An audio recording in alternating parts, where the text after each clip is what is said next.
even just talking, about daily life during quarantine, like a lot of people are doing. It's like, Hmm. it's just connecting with the community, getting out there, Yeah, that's awesome. sharing our own experience, to maybe help others. Well, I did watch it.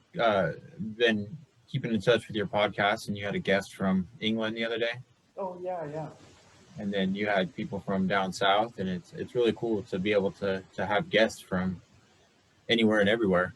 It's pretty awesome. yeah, yeah. Technology rocks. It's like, it's like, I know you've heard this since you follow Gary Vee, but it's like going back to Gary Vee. One thing he talks about is, people are telling their kids, telling, their friends, family that, hey, you're spending too much time on, with technology, and you got to get back into the real world. And it's like, Gary, I love Gary Vee's attitude. He's like, no, you should not be spending less time on it. You should be spending more time on it. Don't tell my kids that they can't spend any more time on their electronics. Yeah. So Well, it's like, granted, some things there's got to be a balance. Like you got to get your schoolwork done, or you got to get your actual work done.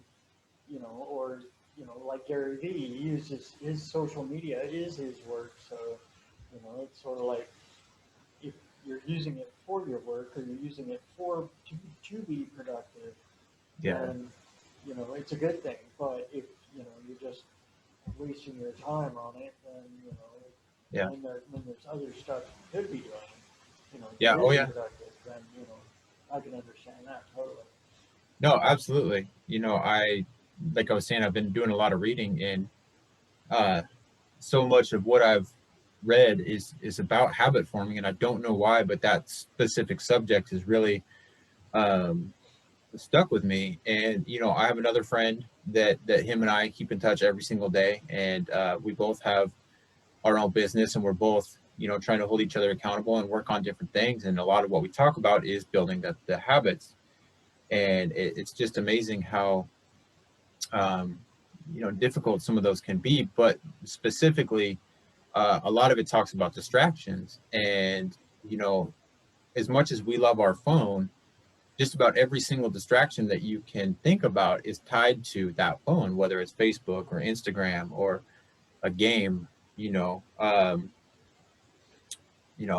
guilty of, I'm at work and I'm focused and I'm going to do great and amazing things today, and then I got to do a Clash of Clan battle real quick. And I don't think that we realize. I know for me, I'll speak for myself. Like I don't realize sometimes how much I'm using those things as a distraction from, uh, an intentional distraction. Maybe out of fear. Like for example, if I'm at work and I should do some cold calling. Well, it's a lot easier to jump on Instagram than to do cold calls. And so subconsciously I make that choice to do something that's going to distract myself from doing the hard, difficult, uncomfortable things that I got to be doing on a day in and day out basis. And not just with work. You might have to have hard conversations with friends and family, but it's easier to distract yourself with something electronic until you forget about what you need to really do.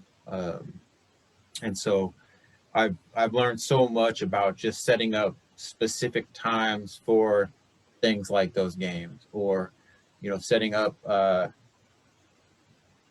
rewards. Like, okay, if I do X, Y, and Z, then I can do the thing that I really do want to do. But I can't continue to keep doing those things without putting the time and effort into earning them. Um, because if we keep choosing the reward without doing the work, at a certain point we're going to wake up and we're not going to have any incentive to do the hard things that are necessary to get the things that we really do want. And so one thing that I've really been trying to work on the most lately is putting the reward after the work, and not the vice versa. Because more often than not, I'm going to take the reward and then forget about the work, and then I'm going to take 3 4 rewards in a row, and then maybe do one piece of work at the end of the day. But you get the point. It's just like a good run streak, or just like 10,000 days of sobriety, like the more you do that, the more it really starts to set in as the normal and not the exception. And so, but just like all those other things too, it's a lifelong process, and it takes day in and day out dedication. And the thing I love about a run streak is it's very tangible. You either did run today or you didn't, right? Or you either did stay sober today or you didn't. But when it comes to like certain little habits like that, it's very hard for me to put a label on, did I accomplish today what I wanted to accomplish today? And did I do it 100%, or did I do it to a point where I can count today as winning the day? So if that made any sense at all, it's a big part of what I'm working on right now. Right on. No, that made perfect sense, and I love that part about you know saving the reward till after the work is done, Mm-hmm. and that brings up something pretty much I think we're all taught as kids, or at least by Pink Floyd, is that dessert comes after dinner, Yeah. you know, and the Yeah. reward comes after the work. I mean, sure, you know, as you know, as adults, we can make our own choices, and we can take that reward if it's available. We can take that reward before the end of the work, but it's like that work still got to get done, and you may as well just do the work and then get the reward, if you take it in the middle, and then you'll be you know, less fired up to finish the work. Yeah, for sure. Yeah. And to tie it all back to the title of your podcast, I think the one thing that makes it all so much easier is just that positive mindset. Uh, if you wake up with a positive mindset of, okay, I'm going to take on today and I'm going to do the best I can, it makes it so much easier to tackle all those little small tasks that really start to build up throughout the day. Yeah, Um, and, definitely. I think the quickest way to self-confidence and the quickest way to any kind of confidence is through accomplishment. Uh, I, a lot of people have seen the video on the internet where the guy talks about starting the day by making your bed. And it really is so true that one little accomplishment sets yourself on a path of more accomplishment. And then you tie 3, 4, 5 of those together, and next thing you know, you're unstoppable. And on the inverse, like if you wake up and you have one disappointment, okay, that sucks. But you have a second and a third disappointment, things really start going downhill. So uh, we get that choice every day. Which hill do you want to go the good way, or do you want to go the negative way? We all have that choice. Yeah, definitely. And it's like, well, yeah, it's like, when I wake up in the morning, I can either focus on,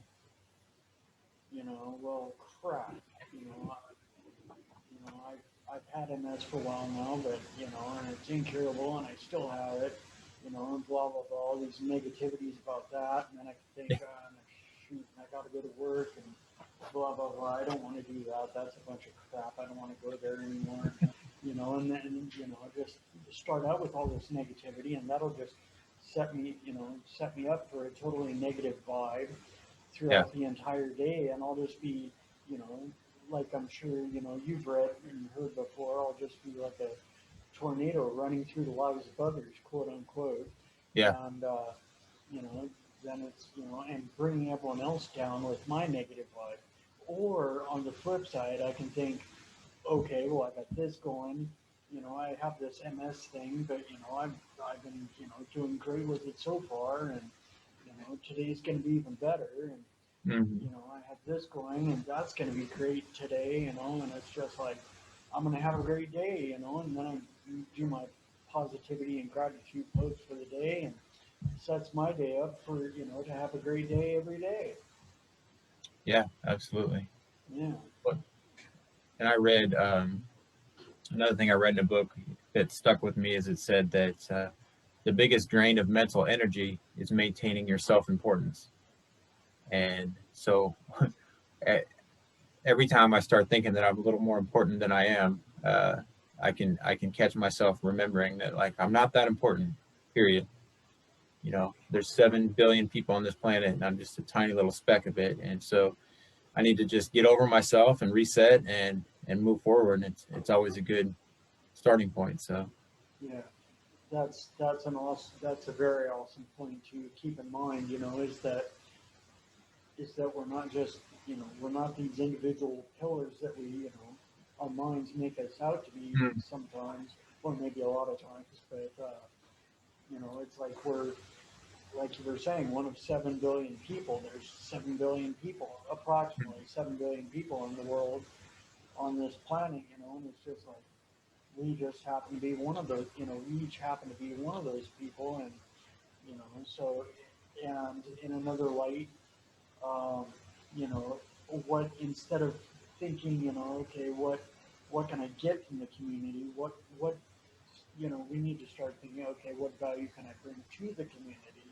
What mhm. can I give, to the community or to an individual member, say a friend or family member, and Yeah, you know, absolutely. yeah, it seems to me that just giving, just having and keeping in mind about giving positivity, you know, Yeah, and for sure. the act of doing so, giving positive vibes to the world, keeps me in a keeps my mindset in a more positive light. Yeah, that's awesome. Yeah, right on. Well, we're getting close to that time anyway, close to the end of the hour. I went by fast. Was there anything you'd like to add? No, this has been great. And, you know, I look forward to seeing your podcast each week. And I'm thrilled you invited me to come take a part of it. And yeah, it's been great. Right on, right on. Well, thank you very much for coming on my show today, Matthew. Yeah, of course. And yeah, um, and so far as your contact info, in case anyone wants to get a hold of you, would you like to leave that? Yeah, oh, definitely. My email is matthewk at johnlscott.com, MATHEWK. Um, I'm on Instagram as at Kelpzas. You can put the spelling of that in there. And my phone is 253-670-0601. So yeah, call or text anytime. Okay, okay, and yeah, and I'll tag your info, your contact info there in the when I post this. Yeah, appreciate it. Yeah, definitely, definitely. And once again, thank you very much for coming on the show today. Yeah, thanks. And I, let's see. Okay, there we go. I was just getting my mouse to the right monitor. Um, because I got four of them here, and it's like But Just for? yeah, um, yeah, it's crazy here at the studio sometimes. But then there's something going on each one. Um, But at any rate, yeah, thank you for coming on the show today. And to all the viewers and listeners, I'll just say the usual: stay kind, optimistic, and grateful, and have a phenomenal day. And I'll see you next Sunday. And with that, we're out. Later.